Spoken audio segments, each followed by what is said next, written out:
des élections européennes du 25 mai, la question est dans l'urne est partie à la rencontre des Franciliens pour tester leurs connaissances sur l'Union européenne. Et autant vous dire que leurs réponses sont parfois surprenantes. Oui, en fait, elle existe à travers les États, mais elle n'existe pas directement. On n'a pas une carte d'identité de citoyenneté européenne.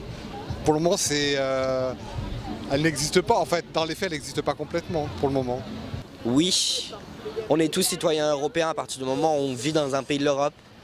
Je pense qu'aujourd'hui, ça n'existe plus. Je pense que c'est assez subjectif comme question. À mon avis, oui, tout est fait pour que ce soit inculqué, pour qu'on nous l'apprenne, pour qu'on se sente citoyen européen. Mais à mon avis, ça me semble très subjectif. Après, bien sûr, comme on peut élire son député, oui, dans un sens, oui, elle existe, oui, je pense, oui. Je ne sais pas comment vous le développez, mais je pense que oui, ça existe. Mais c'est pas encore assez développé pour dire qu'on est vraiment européen. Voilà. On peut déjà voyager dans tous les pays sans visa, c'est déjà pas mal. Oui, je pense que ça existe. La situation européenne, citoyenneté, pardon. La réponse est oui. Oui, la citoyenneté européenne existe bel et bien. Mais attention, cette citoyenneté ne vient pas remplacer la citoyenneté française. Elle vient seulement la compléter.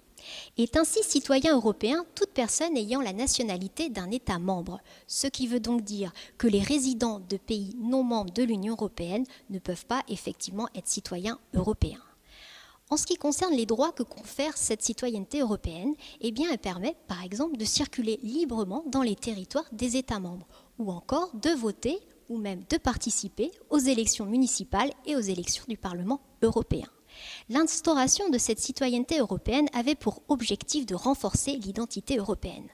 Alors, question, les candidats, de leur côté, se sentent-ils plus européens que français ?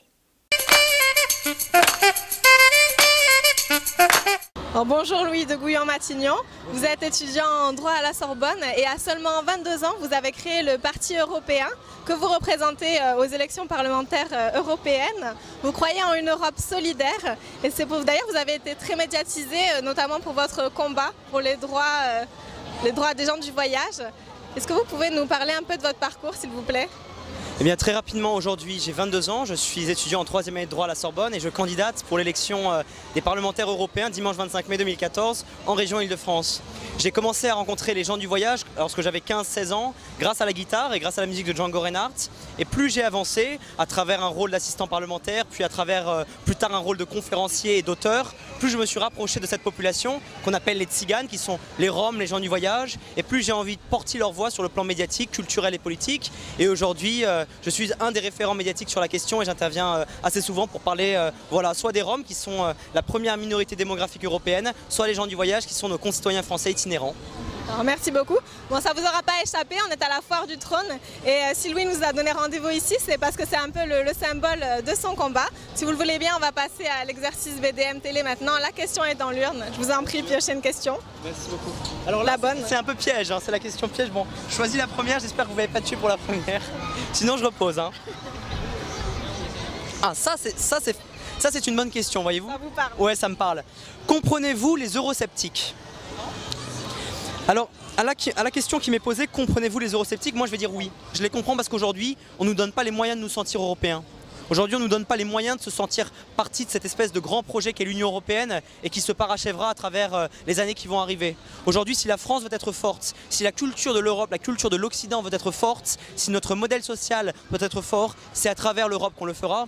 Et pour ça, je parachève le président François Hollande qui a dit que vous fassiez l'Europe d'une certaine façon ou d'une autre, restez dans l'Europe et ne sortez pas de l'histoire. Si aujourd'hui nous sortons de l'Europe, nous sortirons de l'histoire et c'est la raison pour laquelle il faut absolument promouvoir l'Europe. Il faut de l'espoir aujourd'hui. Et pour terminer, je citerai encore une fois Mitterrand. Je ne veux pas faire de la pub au Parti Socialiste, mais ce sont deux hommes auxquels je réfléchis en ce moment. Mitterrand disait « La République ne se passera pas d'espoir ». Je pense qu'il faut aller plus loin que ça et je pense qu'il faut dire que l'Europe ne se passera pas d'espoir. Moi, je suis né dans la génération Maastricht, j'ai aujourd'hui 22 ans. Je sais que dans 20 ans, il m'incombera à moi, à ma génération de promouvoir l'Europe et de dire oui, nous sommes des Européens. Il faut que nous comprenions que nous allons naturellement vers l'Union européenne. Nous allons vers de moins en moins de frontières, nous allons vers de plus en plus d'ouverture. Certains partis eurosceptiques se servent de la crise et de, comment dirais-je, la conjoncture politique assez particulière pour pouvoir dire que l'Europe est fautive et que l'Europe est, somme toute, le problème à tout. Le problème au chômage, le problème à l'immigration, le problème à la politique économique, etc., etc., etc. Petit à petit se forment des grands blocs régionaux. Je pense notamment à l'Amérique et je pense notamment à l'Asie. L'Europe, la France toute seule ne pourra rien faire. L'Europe a besoin de s'allier avec ses partenaires. L'Europe a besoin d'être forte. Merci beaucoup Louis. Merci à vous. Merci à vous aussi de nous avoir regardés. N'oubliez pas, rendez-vous le 25 mai. À ce moment-là, ce sera votre réponse qui sera dans l'urne.